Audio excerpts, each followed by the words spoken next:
Which remaining opponents are you most worried about? There's 6 games left. So who's high on your list that's like, man, I don't know. You said opponents. The screen says opponent. Do I have to pick one?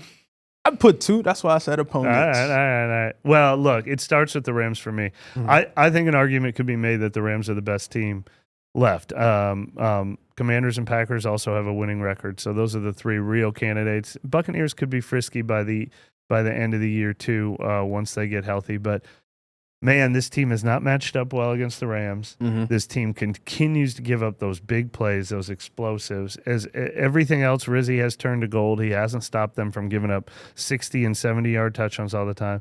And the Rams are hot right now. Matthew Stafford just threw 4 touchdown passes. He's got healthy Cooper Kupp. He's got healthy Puka Nacua. He's got a healthy Kyren Williams. And even when the Saints won 4 of their last 5 last year, they got torn up by the Rams in the middle of that. It's a team they just have not been able to solve. They don't match up well against. And they're next on the schedule. And so all these good vibes that have come with Rizzi Ball are going to be put right to the test in that game. I mean, obviously at Green Bay, Monday Night Football, December 23rd, possible cold weather, possible snow, a good team that's going to be trying to make it to the playoffs is going to be a tough task. But the Rams are the one that stand out to me as the one who could kind of burst the bubble of all these good vibes that are going on right now. No, for sure. The Rams is number 1 on my list. That's why I chose more than one, because I knew we were going to go with the same one. But after that, I would have to say the Commanders, just with that energy. JD5 coming in here. They've had some ups and downs. I don't think this is going to be a real test of the metal to show, hey, we're a real team. But I do think it's important for the Saints to come out there and really hit them in the mouth and show, hey, yeah, it's right. You can only, hang with teams so long and before we show you kind of what's happening. And also on that list is the Giants. They made a quarterback change this week. They're going with Tommy DeVito. Yeah, Tommy DeVito. We had to see DeVito last year, but I think seeing him fresh in the second start of the season, that'll be important to see how they come out against that. But also more importantly for me personally, I'm trying to see Malik Neighbors, kind of what the secondary is going to look like against somebody of his caliber as a receiver, because he's fast, he's strong, he can fly. Where are we at in the secondary? Like, kind of to see where the Saints can stop somebody like him. That'll be in New York, too, obviously. I don't know what the weather will be like, but it'll be a different atmosphere.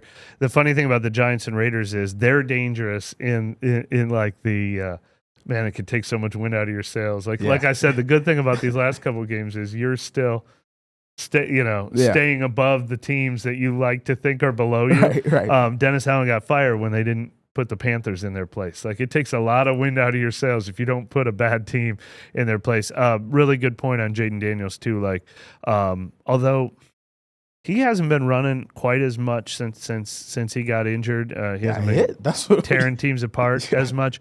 But for a Saints team that has struggled to tackle all season long, you do worry about how they're going to handle that. That is something that they still have. They did a decent job against Jalen Hurts for the first time in years when they were playing a mobile quarterback. But it'll be really interesting to see if they're able to tackle well enough to face a dynamic athlete at the quarterback position like that. For sure. All of these games are important for Rizzi. No question. Every time Rizzi steps on the field for practice is important because he's fighting to get this job. And we're going to get into it a little bit later in this show. But I really do think that the Rams is a show of, hey, well, Riz can not only coach against people like Raheem Morris, first-year head coach, and Stefanski, he's okay. Two-time coach of the year. Two-time coach of the year, but the squad that they have out there, they have, Jameis is almost threw for 400 yards, but he is the backup over there and things like that. But, I mean, to see it against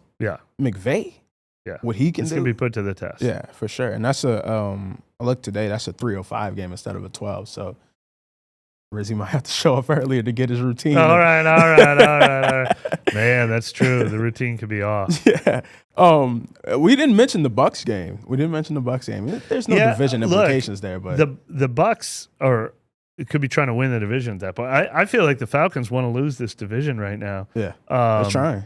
But Falcons already have a guaranteed tiebreaker against the Saints and a guaranteed tiebreaker against the Buccaneers.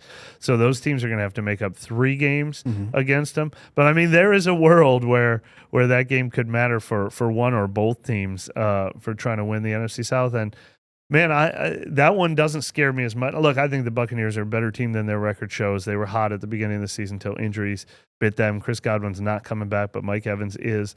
But